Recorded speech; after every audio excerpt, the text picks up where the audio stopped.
that we have mites that settle on our eyelids, just like all over our body. And if you don't clean your eyelids properly, they start to leave their deposits along your eyelashes. I think I'm on the wrong podcast here. Let me check. Nope, this is it. Yeah, what the heck? Podcast. And welcome everybody to it. My name is Matt Kimball. I'm joined by the beanie-wearing Will Townsend and the vest-wearing Paul Smith-Goodson, both stereotypes of the tech culture. And we are here to talk all things data center and iMites. Before we get into our fun discussion, I just want to tell you that if you take a single word of what we say as serious investment advice, you deserve all the bad luck that comes to you. So please don't do it. Before we start, please like and subscribe, because I have a feeling that by the end of this podcast, you will not like nor want to subscribe. So please do that ASAP.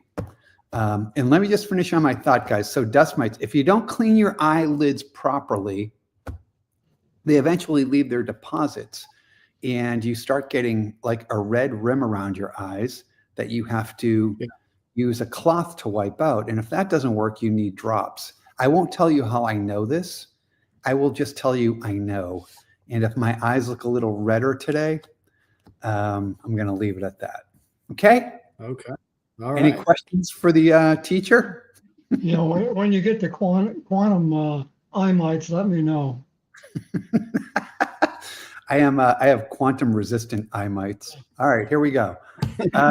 We are here to talk AMD, Microsoft, quantum physics, Cisco, NVIDIA. Wow, NVIDIA, IBM, we're hitting them all, and iMites. Yeah. Let's jump right in. I think Mr. Townsend is going to lead us off with some discussion around AMD's keys to the kingdom. What a way to start a Thanksgiving week. What do you got, Will? How about that headline for creativity, right?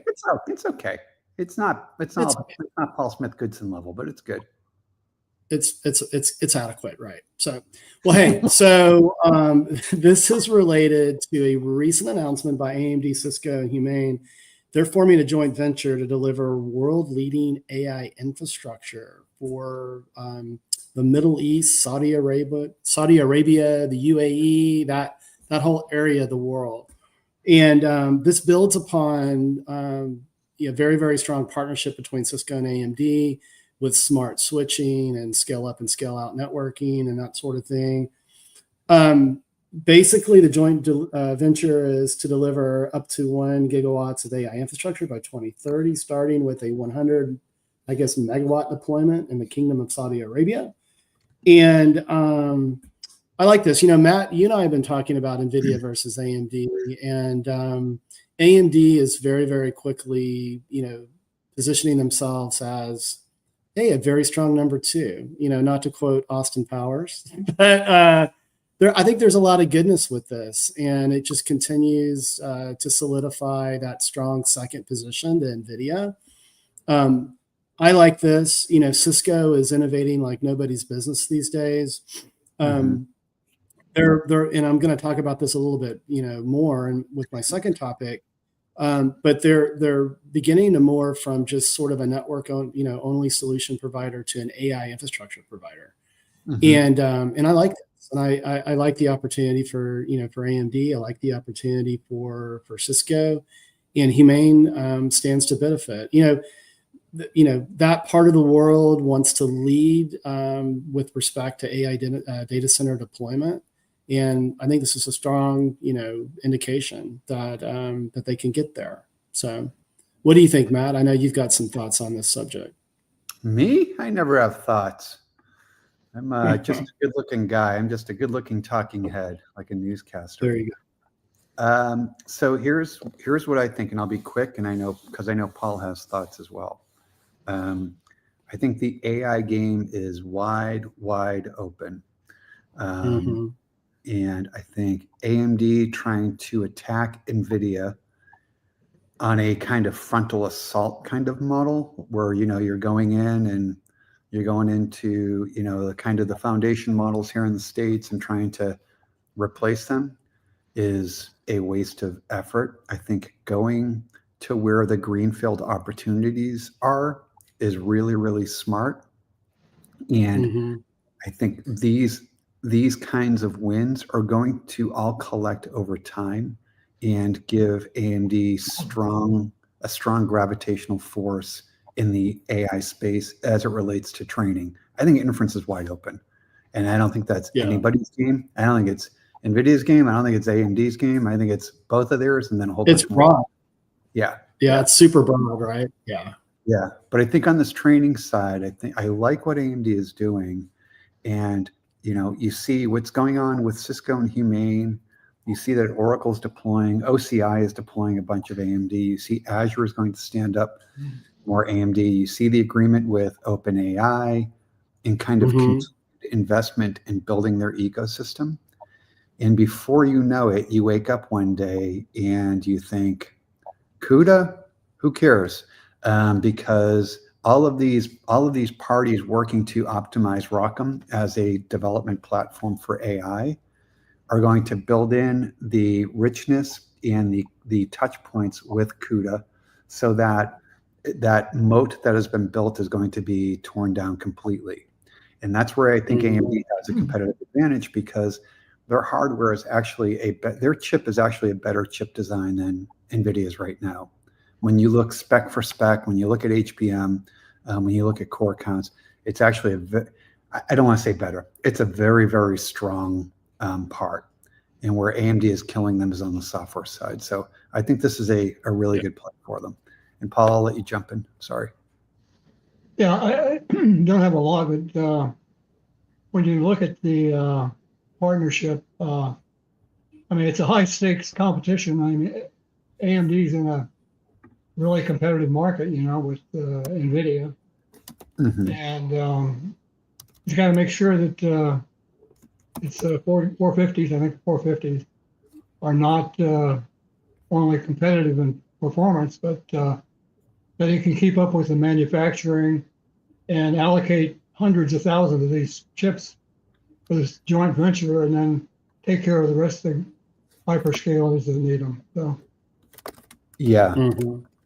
Yeah, that's a good point on the manufacturing front. And it's going to be interesting to see how this plays out, not just on. So you're jumping ahead a couple of years on the 450, but the 400, the 450, and the advanced manufacturing node that they're going to be moving to, and whether that's, not to go off on a tangent, but whether that's an exclusively TSMC play, or if Intel, strangely enough, get some. Yeah, because that is,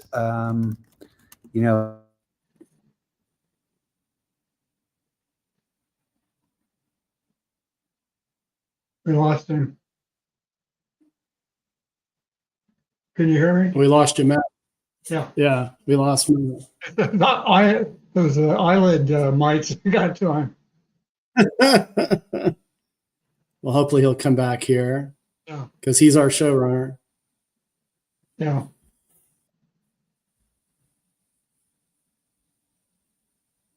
I think he's tricking us. He's just being really still.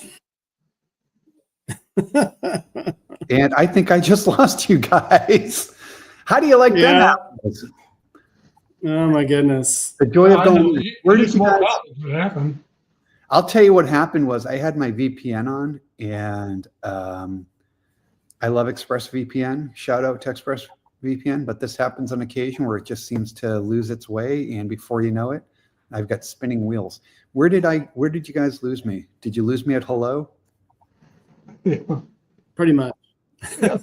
Difference between 400. We might want to wrap this one up. Yeah. All right. Sorry about that. 50. Just saying, keep an eye on Intel from an advanced manufacturing perspective. I think there's a lot of opportunity there. Yeah. Holy heck. For All sure. right. That's live, guys. That is live. All right. Let's move on. I guess it's my turn now. Let's move on to this fun discussion around holy hell, let me get arranged here. Around Microsoft and their announcements at Ignite last week. I know. Now I'm all thrown off my game. Paul, it's your fault. So Microsoft held their Ignite event last week. And as part of that, they made a bunch of announcements around Foundry, which is their AI play, MCP, kind of agentic goodness. But they also announced, and that took, I think, center stage for folks, but they also announced the launch of the Cobalt 200. Really, really interesting play here. So for folks that don't know, Cobalt is Microsoft's ARM-based CPU. It plays into their Azure data center, and like Graviton from AWS or Axion from Google or Ampere at Oracle, it is the ARM-based platform. Oracle 100, or I'll go quickly. Cobalt 100 came out. Really interesting play for kind of internal workloads and some lightweight workloads. It was kind of a pipe cleaner. Let's prove this thing works before we get serious about supporting it. And lo and behold, at Ignite, Microsoft showed that they were serious about it and launched the Cobalt 200. 192 cores, bunch of memory, latest specs on everything. I think it's on TSMC's 2-nanometer process. I could be wrong. But it's just a richness of features that is supporting scale up, scale out workloads. And it's Microsoft's kind of play in the, hey, Graviton's great, but so are we as it applies to or pertains to ARM. Here's why I think it's really interesting. AWS has done a great job of seeding the market with ARM and Graviton. And some would say, I think there are actually some predictions out there or forecasts out there that say Graviton is now 50% or greater than 50% of all of the new AWS deployments that are going on in their data centers, which is crazy and a significant hit to AMD and Intel. Microsoft is, as everybody knows, is the traditional enterprise play. You're a traditional enterprise IT organization. You're deploying a bunch of stuff up into Azure. By Microsoft saying, hey, this Cobalt 200, this ARM-based instance is as good, if not better, than its x86 peers in terms of price performance, is a huge, huge endorsement of ARM. And it really kind of normalizes ARM in the enterprise virtual data center, meaning, wherever I run my workloads, right? It gives enterprise IT permission to start viewing ARM as a legitimate source or destination for those workloads. This to me means a few years from now, as we start seeing refresh cycles and we start seeing kind of this stronger march toward ARM, you're going to start to see ARM come on-prem, which is going to be a really big tipping point for our folks and our friends sitting in Hillsboro, Oregon, and sitting in Austin, Texas, because they're going to have to respond in ways they haven't yet. So really great play. I love what Microsoft is doing with Cobalt 200. More importantly, I think this is a really strong signal for ARM in the enterprise, and I'll stop at that. Yeah. Good stuff.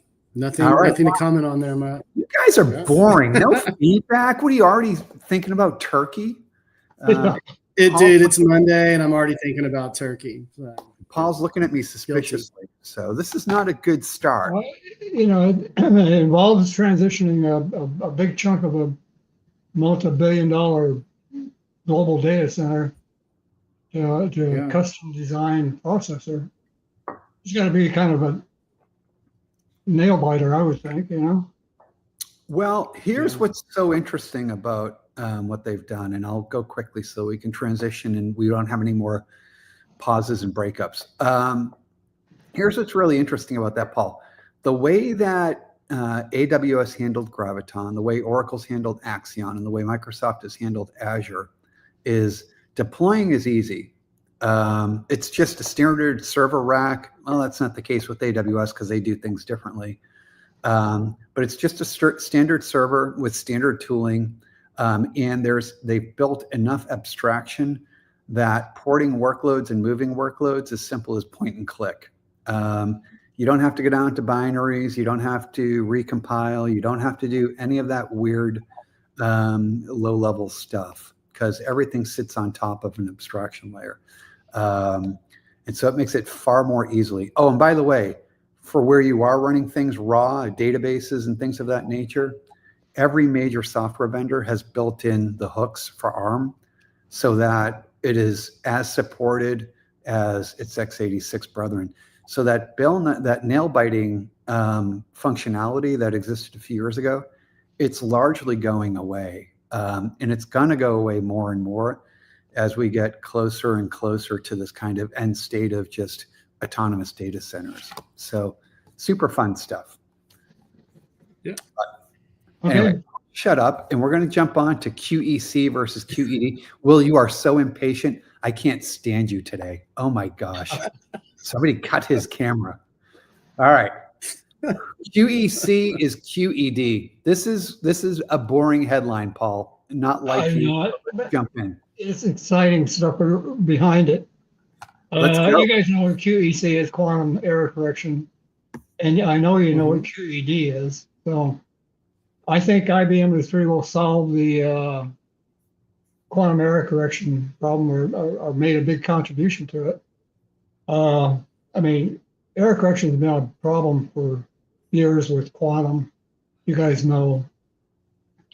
And IBM's come along with a really nifty solution. I mean, we've been working on it since 1995 when Peter Shor came up with his idea, and it's evolved into a whole different number of different solutions. And IBM has got one that they're using an FPGA for a decoder, and it has really ultra low latency, and it really kind of it validates the path to get to fault tolerant computing.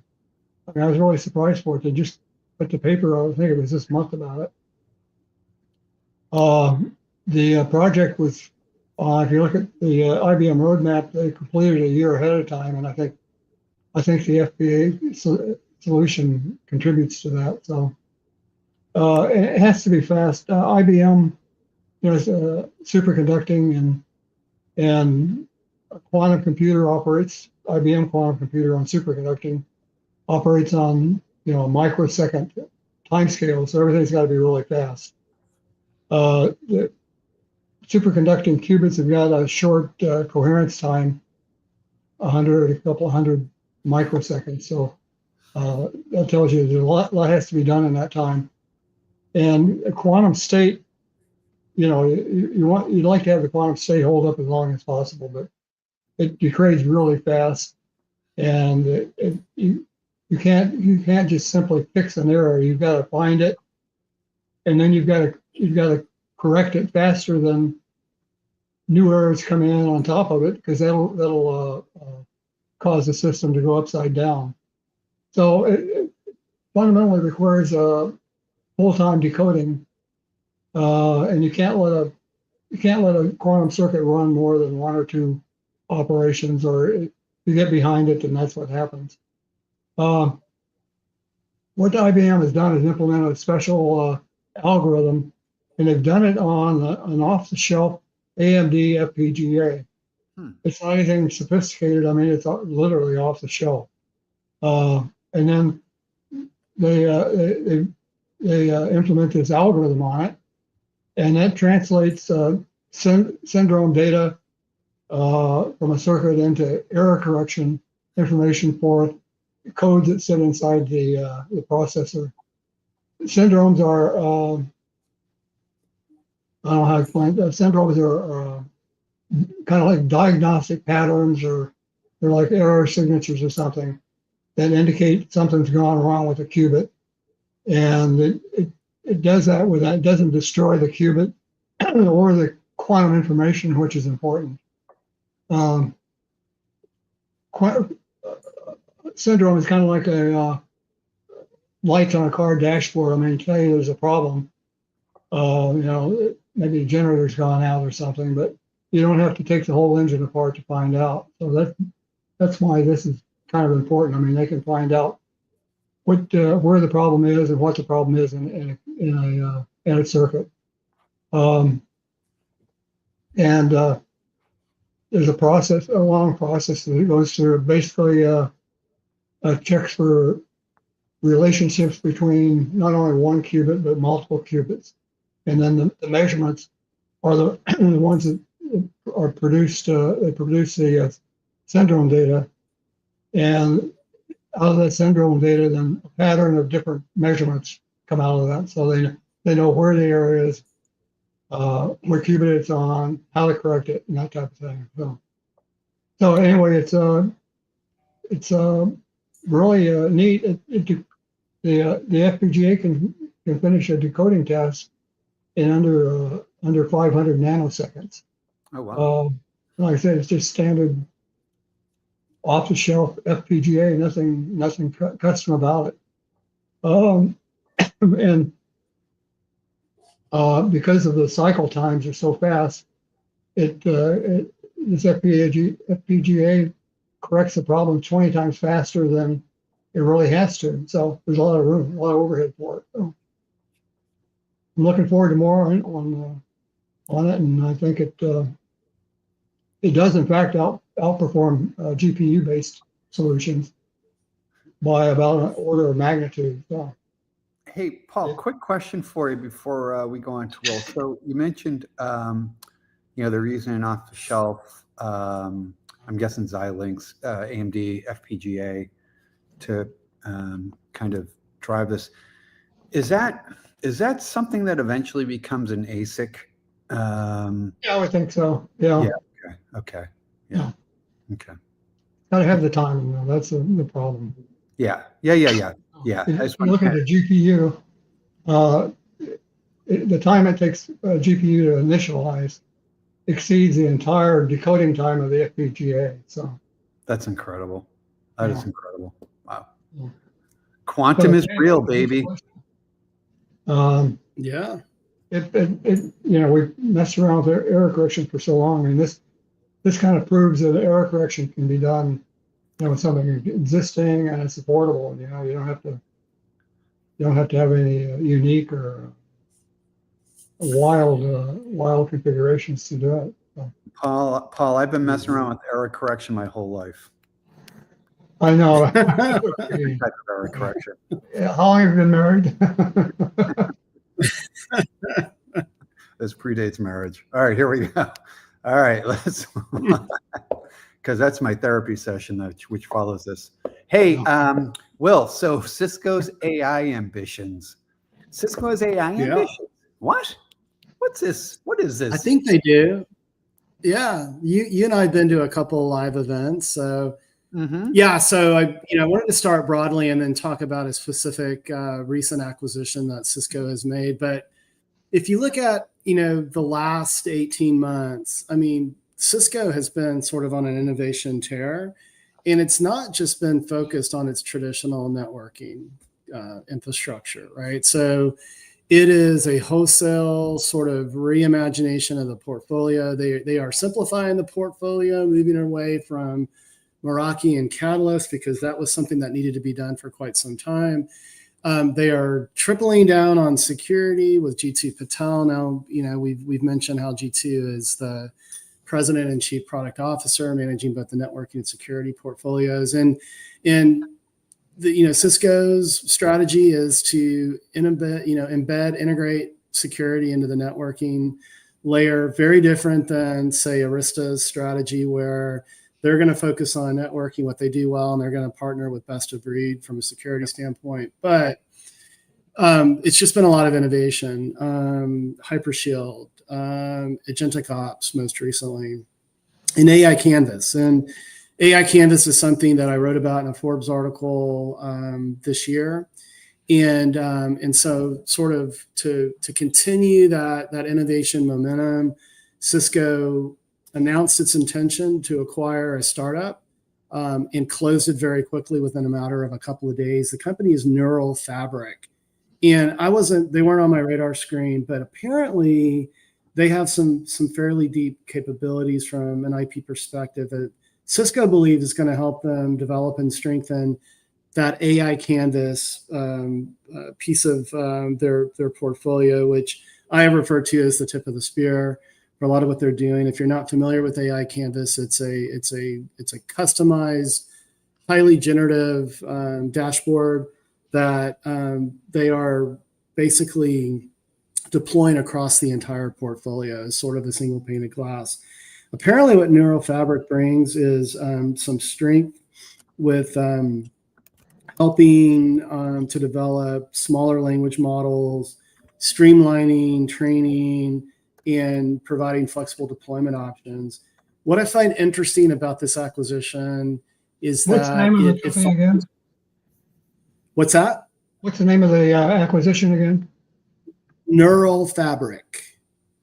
Neural Fabric. And what I find interesting about the timing on this particular acquisition is that it fast follows a recent product announcement around Cisco's Unified Edge, which I believe we've spoken about on a prior podcast, which is bringing basically portability to the edge of a network to run some of these AI workloads that are going to be run on smaller language models, versus larger language models that are typically, always cloud hosted. So I like it. I don't know a lot about the company, but it's certainly what Cisco believes it's going to do. It's going to help refine what it's doing with AI Canvas, number one. And number two, I think, it's too early to tell, but I really like that unified, edge announcement that the company also recently made. I do believe that it's going to provide some value there just because it's very focused on these smaller language models. So thoughts, Matt? What are your initial thoughts? The reason I asked you, go ahead. You go, Paul. Okay. The reason I asked you, I had read something about Neural Fabric a while back. Anyway, it's a small company. And I think they got 9 people or 10 people, something like that. Right. Yeah. And they've got, but they're all veterans of Microsoft, I think. Okay. And the problem is that when you get a small company like that, I mean, I've been through it, is that, it's like a family. And when there's any problems, any friction or anything, and then the key people leave, then that really causes problems with the knowledge and the technology and that type of thing. So that's the only thing I've commented about. But I'm sure it's going to work out. Yeah, no, hey, Cisco's got a big checkbook. I'm sure, they paid, adequately for it, and they probably have provisions in place to make sure that, there's the, transition of IP and intellectual knowledge. But yeah, I think it's probably an acquisition that is as much focused on the people as it is the technology. Usually those for sure smaller acquisitions tend to be kind of, let's get this really great talent. And I could see where that friction was a consistent theme for Paul, because he's a rabble rouser. So I could see him being in companies that got acquired and him rebelling against the man, so to speak. But here, I will say this. I think the world, while we're living in a foundation model world today, and I've said this a million times, we're going to quickly evolve, which means maybe more than evolution, to a world of small language models that are running across an enterprise and having to work with one another to achieve this agentic, autonomous kind of model that everybody has visioned. So because of that, I think it's fantastic. By the way, I love what Cisco is doing. Their ambitions, I think, are recognized. What Danny McGinnis has done with that unified edge and kind of the computing portfolio in particular, or in general, is a really good story. I love the Canvas AI. And then I think even, I think I've heard them get dinged. And by the way, I've dinged them as well a few times on the whole notion of kind of the lack of storage component to their strategy. But I think they're taking a smartly pragmatic view of the world, in that enterprise organizations don't want to rip and replace a bunch of storage that they've invested in over the decades. They'd rather leverage it. So working with partners to light that data up. And actually just met with Nick Sagnas, who's the product lead on the distributed data side, around how they're working with partners to take all this disparate data, all of this kind of, you call it dark data and locked data, and bring it into and feed those GPUs quickly. They're doing some really smart stuff in enabling that kind of feeding of those AMD or NVIDIA GPUs. So I love what they're doing. I think and they're well positioned, I think. Yeah, and like to your point, Matt, it's the momentum is with modern AI, it's moving hybrid. So we'll still have those larger foundational models in the cloud, smaller language models on the edge. And and I think, Cisco doesn't need to go buy or acquire a storage solution, to your point.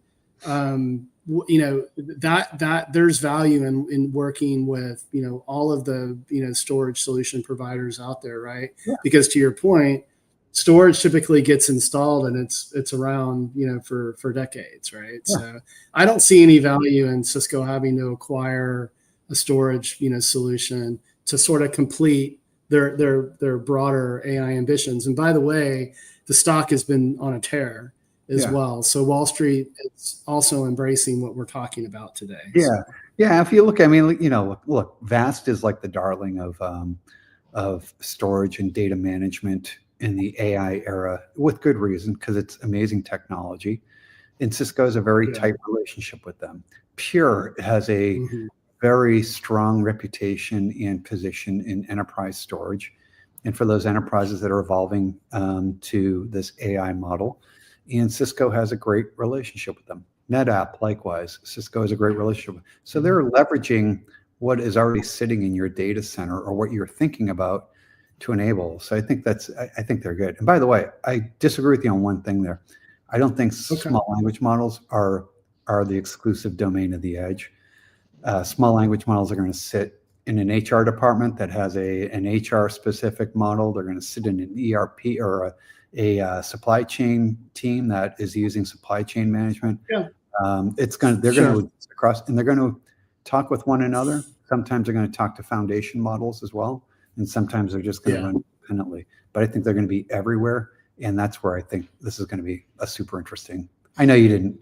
I was just trying to be controversial by saying I disagree with you. No, it's a solid observation. I probably sort of, overgeneralize the whole, kind of where putting this infrastructure where, data is created. You're absolutely right. I mean, I talk to like lots of enterprises, and they do exactly what you just described with the HR examples. So thank you for fight back.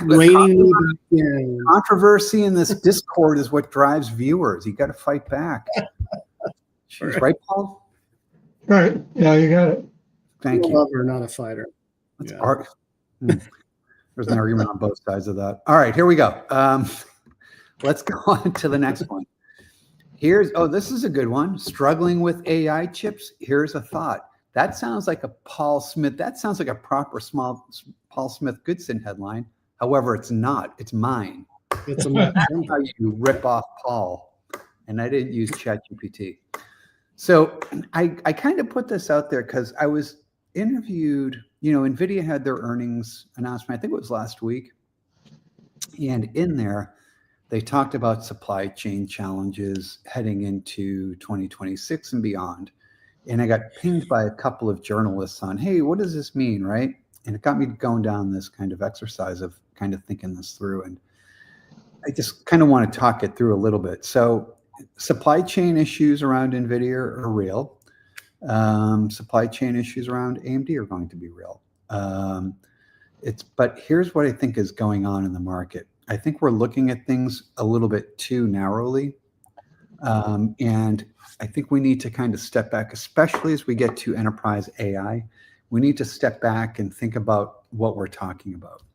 When NVIDIA is going to have a supply chain issue in 2026, it's going to be around the GB300, the B300, or maybe the Vera Rubin or the Rubin series GPUs. That means there's a B200 available. That means there is an H200 GPU available. When AMD has supply chain limitations, it's going to be around the MI400, the 425, 450 heading into 2027. That means the 355 is available. That means the 300 is available. There is a lot of GPU compute out there, and I know a lot of it's being consumed already. But I think enterprise, talks to a larger issue. And it's something I run into when I talk to enterprise IT folks a lot. And that is, and hear me clearly on this, enterprise IT, you do not always need the latest and greatest technology from the likes of NVIDIA, from the likes of AMD, from the likes of Qualcomm, and from the likes of others to achieve your AI goals. You okay there, Paul? I think you're. I had to let my dog out. He was scratching my door. I thought you were getting in a sword fight. Yeah. I was invading your office. Boy, Sorry. what an episode we're having today. You don't need the latest and greatest technologies. If you add an hour to your training time because you're running on the 355 instead of the 400, or even a couple of days to your training time because you're running on the H200 instead of the B300, you're going to be okay. Where it really matters is when you're inferencing, and inference is where the rubber hits the road. It's where AI is realized by your customers, by your partners, and by your employees. So think more holistically about how you're approaching your AI journey, and think about the investments you're making as an enterprise IT organization. Do I want to pay top dollar and get on a waiting list that is going to be dominated by the largest of cloud providers and then the neo clouds, or you can get supply? Or do you look at maybe kind of refocusing kind of how you're approaching this and think about the GPUs you're going to be deploying around your enterprise? I'm not saying don't buy NVIDIA. It's a great company, great chips, great people. I'm not saying don't buy AMD. Same story. I'm saying think about what your needs are and think about what parts are best fit into your performance per dollar and performance per watt, but really performance per dollar kind of metric that you've established as your go, no-go kind of touch or benchmark. That's what I would be doing, and I'd stop worrying about Vera Rubin versus the MI455. If you're in enterprise IT, those are probably not the right fit for you anyway. End of rant. You guys go ahead and tell me why I'm wrong. No, dude, I think it's solid insight, Matt. I haven't really thought about it, from that perspective. I think there's an opportunity for you to develop some sort of like calculator. Boy, you could make $1 million, man, because there's all these balances and trade-offs, right? As you move up and down sort of the stack and all the stuff that you just described. So solid, brother. Thanks, man. What do you think, Paul? Yeah, I agree with you too. Size of the model is going to make a difference now. I mean, models are getting more efficient and it's a lot more smarter than they used to be, and we've still got a long runway on that. Yep. Yeah. And by the way, there's a benchmark out there. It's called ML Commons, and they do the organization's called ML Commons, and they have ML Perf training, ML Perf inference, and then there's storage, like check marking storage kind of benchmarks as well. Yeah. It's a great resource it's mlcommons.org, great resource for folks. What I would say is when NVIDIA or AMD or any other company goes out and touts having, world-breaking records on these benchmarks, that's really good stuff, but it should not guide your buying decisions. You should look at those numbers, look at the relative cost, and come up with your own metrics around what works best for you. So I'll shut up on that. And by the way, think of RAG and think of kind of vector search, and think about some of the agentic and the way you're doing your inferencing, and really kind of I would really set everything on that kind of lens and kind of work backwards, or that kind of perspective, and then work backwards. And I'll shut up because IBM has 2 new birds. Holy hell, this has to be Paul. That Paul is. Oh. I love you, Paul. Yeah, I know you do. I'm going to start using really long, ugly titles from now on.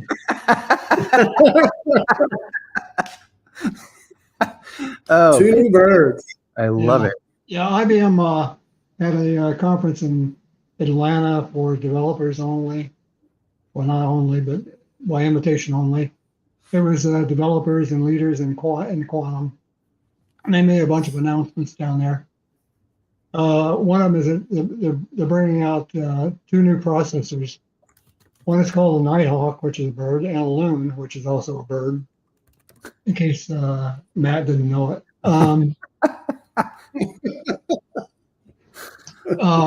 Anyway, these are the Nighthawk is they're both nifty processors. The Nighthawk is really developed to bring in quantum advantage, and the Loon is developed to pick up the roadmap where the Nighthawk leaves off and bring in deliver fault tolerance. The Nighthawk is IBM said it's the most advanced quantum processor it's got to date. It's designed to facilitate and run really high performance quantum software. Its goal is to deliver quantum utility and quantum advantage at scale. So quantum advantage is they're looking for classical or quantum programs that can beat any classical solution at any size or whatever. I mean, it's basically quantum beating classical in every case. So anyway, the Nighthawk is developed to bring that in. It's targeting like near-term utility improvements. It's supposed to solve real-world problems better than classical once that occurs. So it's got it's designed for modularity and for performance. The long-term plan is they'll connect multiple Nighthawk chips together to build a bigger system, and it's also designed so that they can run circuits with larger numbers and increase the number of quantum gates. So that's basically the plan for modularity and performance. The Nighthawk has 120 qubits. It's got something different. The chip topology is in a square lattice. It's got 218 couplers. Couplers let the qubits talk to one another, basically. Mm-hmm. And the Heron processor had 176 qubits. I mean couplers, and so this is going to advance over. The Heron had something called a heavy hex processor, and that's where the hex was based on tiling a bunch of hexagons, and a unit cell was based on tiling all these together. So it has less connectivity than does the new processor. They want to increase the two qubit gate fidelities. They want to have longer coherence times with the Nighthawk. Probably end up initially, I think, keeping existing coherence, which is around 160 microseconds. They want to execute things faster. They'll have fewer swap gates, which means the circuits are going to be more complex than previous circuits. I should explain what swap gates are. They're fairly expensive in terms of taking quantum resources. Each swap gate takes like 2 or 3 2 qubit gates to implement. And they're basically kind of waste resources because they don't actually, swap gates don't actually perform computation. They just kind of move data around to put it in position where it can be more easily accessed.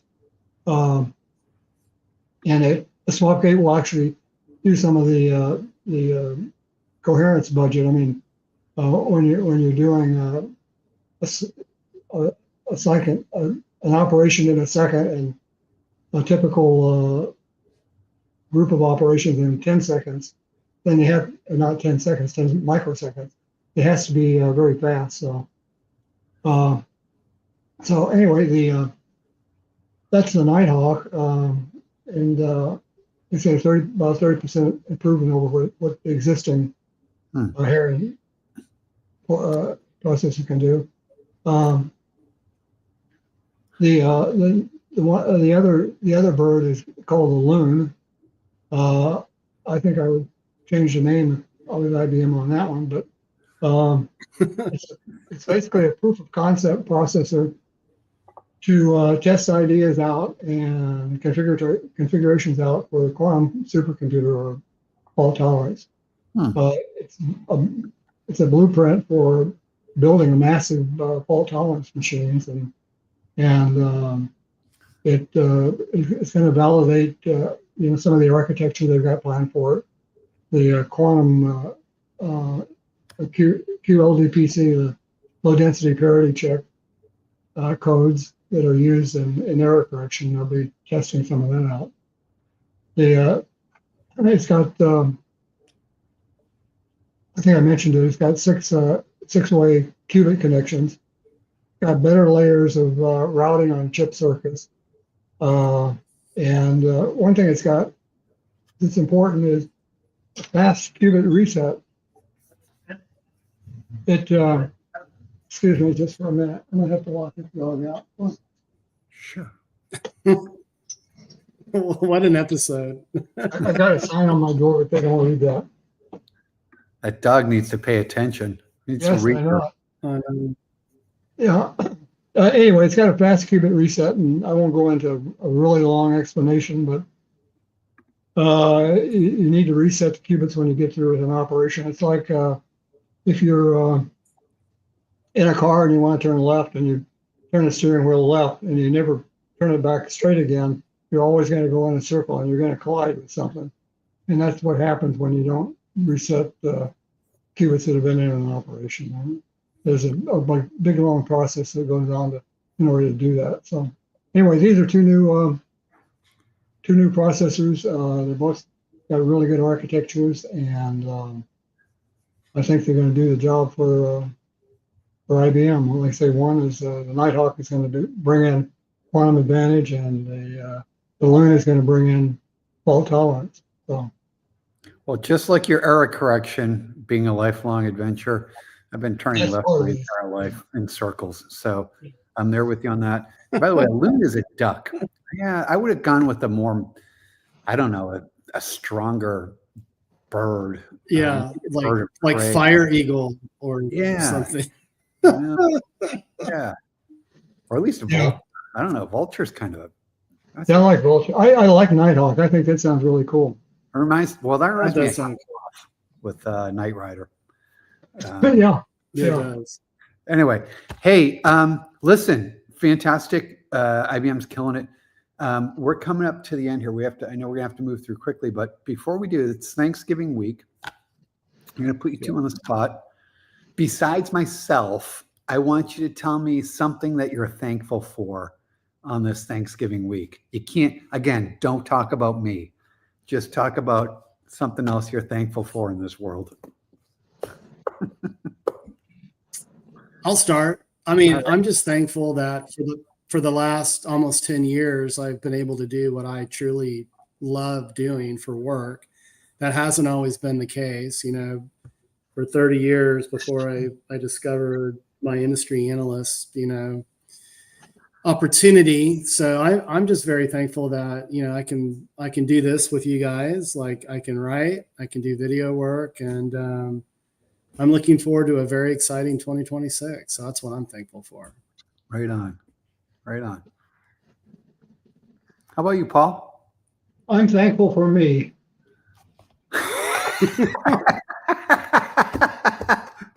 Oh, that's a mic drop. That is awesome. No, I mean, I've got 10 grandkids and one great grandkid. A great family, 3 daughters that are great.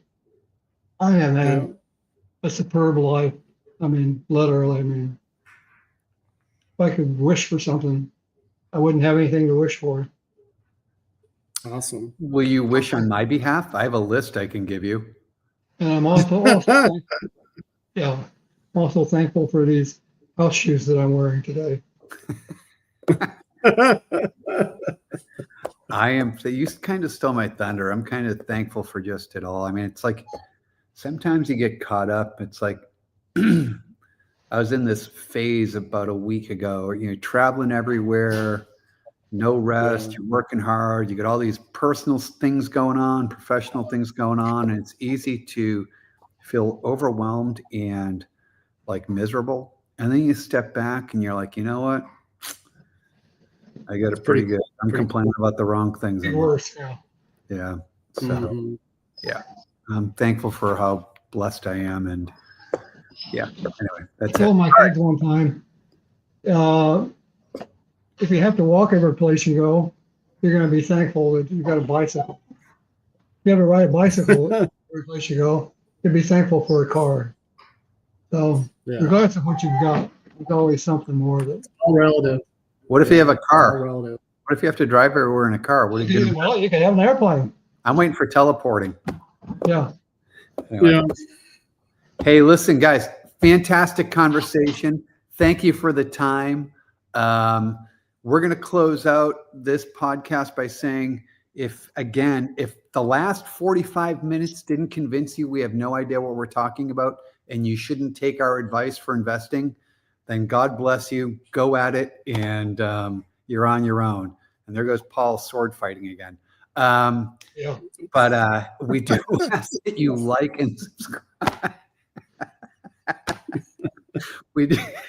I had to do it. And let's ask Paul's dog. Let's ask Paul's dog to like and Yeah. subscribe because he's interrupted us a couple times. Yeah, what's his name? What's his name or her name? Kyle. Kyle? Mm-hmm. That's my project manager's name. I love it. Kyle's going to be the fourth on the next podcast. Like and subscribe, please. Even if you don't like us, like and subscribe. But then you can go on Twitter and complain about us. But yeah, please like and subscribe. And we will see you in a couple of weeks. And happy Thanksgiving to everyone. Oh, and wipe your eyelids. What were we going to say? Oh. Take care, all.